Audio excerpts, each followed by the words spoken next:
नमस्कार, I am Vidisha Pandey. जैसा कि मैंने आपको पहले भी प्रॉमिस किया है कि हम कुछ एक थ्योरेटिकल वीडियो बना रहे हैं about Indian folk, tribal and miniature art के बारे में।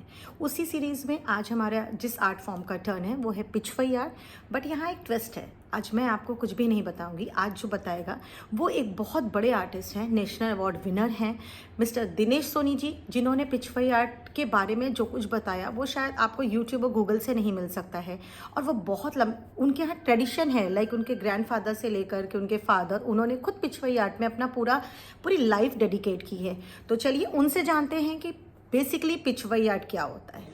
नमस्ते सर, आपका नाम क्या है सर? मेरा नाम दिनेश सोनी है और मैं भीलवाड़ा राजस्थान से हूँ। जो भीलवाड़ा है नाथद्वारा से लगभग 100 किलोमीटर दूर है। और मैं थर्ड जनरेशन हूँ जो ये काम कर रहा हूँ। और ट्रेडिशनल फैमिली हमारी, मेरी फैमिली में अलग अलग आर्ट फॉर्म में काम होता है। कोई मिनिएचर बनाता है, कोई मुगल बनाता है, कोई पिछवई बनाता है, कोई अलग अलग। सब मेरी मदर खुद आर्टिस्ट है। अच्छा, तो हम लोग सब पिछवई आर्ट ही बनाती नहीं है? वो मांडना बनाती है। अच्छा, मांडना। अरे वाह, वो भी बड़ी खूबसूरत आर्ट है राजस्थान की। तो पिछवई जो है, जितने भी वैष्णव टेम्पल होते हैं पुष्टि मार्गीय वल्लभ संप्रदाय के, उसमें मंदिर में जो मूर्ति होती है, मूर्ति के पीछे की साइड में जो अलग अलग लीलाओं का चित्रण होता है या उस उत्सव से रिलेटेड कोई भी चित्रण होता है, उसको पिछवई बोलते हैं। और पिछवई जो है ब्रज भाषा का शब्द है और ब्रज की लैंग्वेज में पछुआई कहते हैं, मतलब पीछे से आई। तो पीछे से जो आई उसको अपभ्रंश होते होते पछुआई हो गया वो। और कुछ लोग बोलते हैं कि पिछवई मतलब पिछवई एक संस्कृत वर्ड है। तो आप लोग अपने नॉलेज में इस चीज़ को करेक्ट करें कि पिछवई कोई संस्कृत वर्ड नहीं है। एक लोकल बोलचाल की भाषा का जो शब्द था पछुआई, उससे वो अपभ्रंश होता पिछवई हो गया। और पिच मतलब पीछे, वाई मतलब हैंग करना, ये कोई डेफिनेशन नहीं है। जनरली लोग ये आजकल लोगों ने विकिपीडिया पे इस टाइप की एक डेफिनेशन डाली, तो आजकल के लिटरेट लड़के जिनको कहेंगे या जो क्वालिफाइड है वो उसी को फॉलो करते हैं। बिल्कुल। आप जानकार लोगों से अगर इस बारे में जानकारी लेंगे तो ऐसा कोई वर्ड नहीं है कि मतलब पिच मतलब पीछे और वाई मतलब हैंग करना। जनरली लोग यूट्यूब पे और गूगल पे यही बता रहे हैं। तो आप उनके ऊपर भरोसा न करें। इसके जो नॉलेजेबल लोग हैं आप उनसे जानकारी लें, तो उनसे आपको इसके बारे में परफेक्ट जानकारी मिल पाएगी। या आप जो गुसाई बालक हैं या गुसाई जी हैं श्रीनाथ जी के, उनसे पूछेंगे तो वो भी बता देंगे इस बारे में जानकारी। और ये एक परंपरागत कार्य है, ये एक शैली है। पिछवई जो एक शैली है। कैसे बनती है पूरा, थोड़े से उसमें आप बताएंगे पूरा आर्ट कैसे बनता है? पिछवई इसको दबाना नहीं है, ध्यान रखना। पिछवई जो है बहुत बड़े कॉटन क्लॉथ के ऊपर बनाई जाती है। उस कपड़े को हम पहले आटे की जो मैदा होता है, उस मैदा का एक बॉइल्ड लिक्विड तैयार करते हैं, जिसको हम मतलब जस्ट लाइक वो एडेसिव होता है, तो उससे हम उसके अंदर कलफ लगाते हैं। कलफ लगाना मतलब स्टार्च लगाना। तो उसको लगा करके हम लोग पहले स्ट्रेट करते हैं पूरा। जब वो सूख जाता है तो उसके ऊपर स्केचिंग होती है। हम उस वक्त डिसाइड करते हैं हम कौन सी पिछवई बनाने जा रहे हैं। तो पर्टिकुलर हर उत्सव की अलग अलग पिछवई होती है, तो उस उत्सव का हम उसके ऊपर एक स्केच करते हैं। मतलब ऐसे नहीं कहते कि कौन सी पेंटिंग बना रहे हैं, हम ऐसे कहते हैं कौन सी पिछवई बना रहे हैं, कौन सी वाली पिछवई बना रहे हैं। जी जी जी। पिछवई का जो तो पिछवई जो है मोस्टली वैष्णव मंदिर हैं, उनके अंदर पीछे की साइड में अलग अलग उत्सव की पिछवई बनती है, तो वो लगाई जाती है। तो मैं बता रहा था, जैसे कपड़ा तैयार करते हैं तो कपड़े को कौन सी वाली पिछवई बनाने जा रहे हैं उसका एक हम स्केच तैयार करते हैं। कलर्स जितने भी होते हैं सब नेचुरल पिगमेंट कलर होते हैं।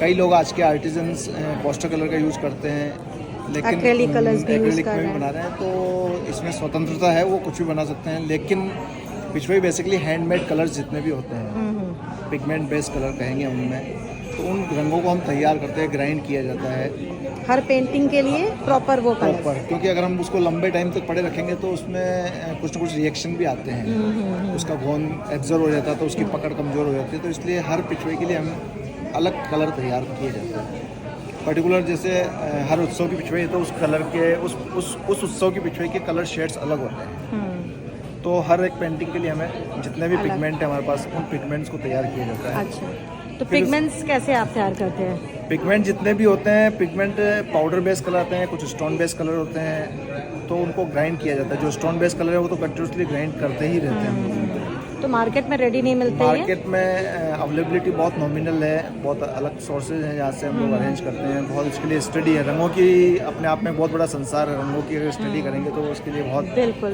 लंबा समय चाहिए। तो रंगों को हम तैयार करने के बाद पहले उसका एक टेस्टिंग होता है, हर एक कलर को तैयार करके पेपर पे लगाया जाता है, कपड़े पे लगाया जाता है, फिर उसको चेक किया जाता है कि ये उतर तो नहीं रहा है। अगर उसमें उतर रहा है तो उसमें एडेसिव थोड़ा मिलाया जाता है, गम मिलाया जाता है। शेड में कोई टोन चेंज करना है तो उसमें पर्टिकुलर दूसरा कलर मिला करके उसका एक शेड तैयार किया जाता है। फिर स्केच के ऊपर कलर फिलिंग का काम होता है। तो सबसे पहले पेंटिंग के अंदर कलर फिलिंग होती है। कलर फिलिंग होने के बाद उसके बैकग्राउंड को तैयार किया जाता है, जैसे पानी तैयार हो गया या जैसे आसमान तैयार हो गया। फिर उसके बाद पेड़ों को तैयार किया जाता है, पेड़ों की सारा डेकोरेशन हो जाता है। उसके बाद कलर फिलिंग में ड्रेसेस का नंबर आता है, तो ड्रेसेस में कलर भरा जाता है। ड्रेसेस के बाद उसके ऊपर फिगर का कलर भरा जाता है। फिर उसके बाद ड्रेसेस में शेडिंग दी जाती है। ड्रेसेस में शेडिंग के बाद उसमें जहाँ पे भी वॉश लगनी है वो वॉश लगने के बाद फेस तैयार होते हैं। फेस तैयार होने के बाद उसमें वॉश लगती है, वॉश बोले तो ड्रेसअप। वॉश लगना आप किसको कह रहे हैं? वॉश में शेडिंग, कपड़े अच्छा। जैसे चुनरी ओढ़ा दी राधा जी ओके, को। अच्छा वो हाँ, ओके तो ओके। फिर उस पर डिजाइनिंग वर्क होता है। फिर गोल्ड का आउटलाइनिंग वर्क बोलेंगे उसको, तो वो तैयार होती है। फेस तैयार होता है। फिर डेकोरेटिव वर्क होता है उसमें। धीरे धीरे स्टेप बाय स्टेप अमूमन एक पिछवाई 4 फीट बाई 6 फीट की एक पिछवाई बनाने में लगभग महीने से 1.5 महीना लग जाता है। उसमें अगर 24 उत्सव इंक्लूड कर दिया जाए तो लगभग 2 से 2.5 महीने लग जाते हैं non stop working. Non stop working. और एक पिछवाई को तैयार करने में लगभग हम 2 या 3 आर्टिस्ट इंक्लूड होकर के करते हैं। अच्छा, जैसे जिसका जितना एक्सपीरियंस है, न्यू कमर है तो कलर फिलिंग का काम करता है, लेकिन वो कलर फिलिंग करते करते करते करते वो इम्प्रूव होता जाता है और उसका हाथ फिल्टर होता जाता है। तो ये ग्रुप वर्क से होती है पिछवाई। कोई कहता है कि ये पूरी अकेली मैंने बनाई है तो ये झूठ है। अच्छा, वो टीम वर्क है। वो टीम वर्क है। ओके। ठीक है, जो मास्टर आर्टिस्ट है उसका काम होता है कलर कॉम्बिनेशन एडजस्ट करना, स्केच करना, कंपोजिशन नया डालना, उसमें कुछ बदलाव करना। तो मास्टर आर्टिस्ट का ये काम होता है। उसके मूवमेंट चेंज करना, वो से उसके जो सिग्नेचर उस पिछवाई में आएंगे जिसने सिग्नेचर किया है या जिसने स्केच किया है, क्योंकि कंप्लीट भी उसी ने करनी है। बिल्कुल बिल्कुल। और अच्छा, वैसे जो कई शुरू लोग- करता है कई- वही कंप्लीट करता है? नहीं, ऐसा कोई नियम नहीं है, लेकिन जिसने स्टार्ट किया उसके हाथ में वो पावर होती है कि वो उसको कंप्लीट करता है बाद में, क्योंकि उसका सिग्नेचर उसमें रहता है। ओके। क्योंकि न्यू कमर तो उसको कंप्लीट नहीं कर पाएगा, मिडिल आर्टिस्ट जो है वो भी उसको कंप्लीट नहीं कर पाएगा। इसमें हर एक आर्टिस्ट की अपनी अपनी खासियत होती है। जैसे कोई कलर फिलिंग का मास्टर है, कोई शेडिंग लगाने का मास्टर है, कोई मोती डॉट डॉट लगाने का मास्टर है, कोई डिजाइनिंग का मास्टर है, किसी को बॉर्डर बनाना बहुत अच्छे से आता है। This is the Indian culture. तो हर एक आर्टिस्ट स्टेप बाय स्टेप तैयार होता है। जैसे हम ग्रेजुएट होते हैं, हाँ। LKG में एडमिशन लेकर के मास्टर्स करते हैं, उसी टाइप से आप जब ग्रेजुएट होते हैं पढ़ाई में, उसके बाद इसमें इंक्लूड किया जाता है। बहुत अच्छी बात बोली आपने। मतलब किसी ने 12th तक प्राइमरी एजुकेशन ले ली तो 12th क्लास में उसमें ऐड हो सकता है। 12th के साथ में अपनी एजुकेशन भी रखे और धीरे धीरे, लेकिन इसमें बहुत लंबा एक्सपीरियंस चाहिए। कोई कहता है मैं 1 महीने की क्लास में सीख जाऊंगा, तो इम्पॉसिबल है। It's all about practice and आपको हम टिप्स दे सकते हैं, बता सकते हैं, सिखा सकते हैं, मेरी पेंटिंग में मैं काम करने के लिए रख सकता हूँ, लेकिन आपको प्रैक्टिस रेगुलर अपने घर पे करना करनी पड़ेगा। जैसे हमारा एक छोटा सा इंग्लिश में dialogue, practice man make man perfect. Perfect, yes. कोई स्पेशल चीज़ आप बताएंगे पिछवे की जो किसी को दुनिया में ना पता हो बट आपने अपने एक्सपीरियंस से जानी हो? ये पिछवाई का ऐसा कोई स्पेशली कुछ भी नहीं है, लेकिन ये है कि हाँ, पिछवाइयाँ अलग अलग स्टाइल में बनी है। मतलब नए चित्रकारों से मेरा यही सुझाव है कि आप उसके अंदर पहले पूरा स्टडी करें, उसके बाद बनाएं। और कुछ लोग डिजिटल प्रिंट का भी उपयोग कर रहे हैं, तो digital print as a Pichwai के नाम से बेचा जा रहा है। Every art form not Pichwai. अगर आप पिछवाई की अगर सही डेफिनेशन में जाएंगे तो पिछवाई स्टार्टिंग होती है लगभग 3 फीट बाई 4 फीट से। वो मंदिर की पिछवाई नहीं है, वो हवेली की पिछवाई है जिसमें चित्र की पूजा की जाती है। बाकी आज तक में डेकोरेटिव पीस कई बनने लगे हैं जो पेपर पे भी कहे जाते हैं, या अलग अलग मोटिव्स को पिछवाई के नाम से हम कहेंगे, तो वो पिछवाई नहीं है, वो जस्ट लाइक एक पेंटिंग है। तो Pichwai is the different art form. और पिछवाई जितनी भी बनी है कपड़े के ऊपर बनी है। अगर पेपर पे बनी है तो वो मिनिएचर है या पेंटिंग है। तो कपड़े पे जो भी बनी है लगभग 3 फीट बाई 4 फीट की साइज से स्टार्टिंग जिसको कहेंगे वो पिछवाई है। बाकी सब पेंटिंग की कैटेगरी में आएगी। तो मेरा यही कहना है कि, और दूसरा, आप लोग अगर कोई काम कर रहे हैं तो पहले उसकी स्टडी करिए पूरी, और सीखिए उसको, प्रैक्टिस रेगुलर करिए। सबसे पहले स्केचिंग की प्रैक्टिस करिए, स्केचिंग के बाद शेडिंग कैसे लगी जाती है उसकी प्रैक्टिस करिए। धीरे धीरे आप उसके अंदर इंक्रीज होंगे, डेवलप होंगे, तो आप ज़रूरी नहीं कि आप मेरे जैसे बन सकते हैं, हो सकता है मुझसे भी कई गुना आगे जा सकते हैं। तो मैं भी अपने आप को, अभी मेरी भी सीखने का ही टाइम है, मैं सीख ही रहा हूँ अभी तक भी, क्योंकि मेरे से जो कई सीनियर आर्टिस्ट हैं उन्होंने बहुत अच्छा काम किया है।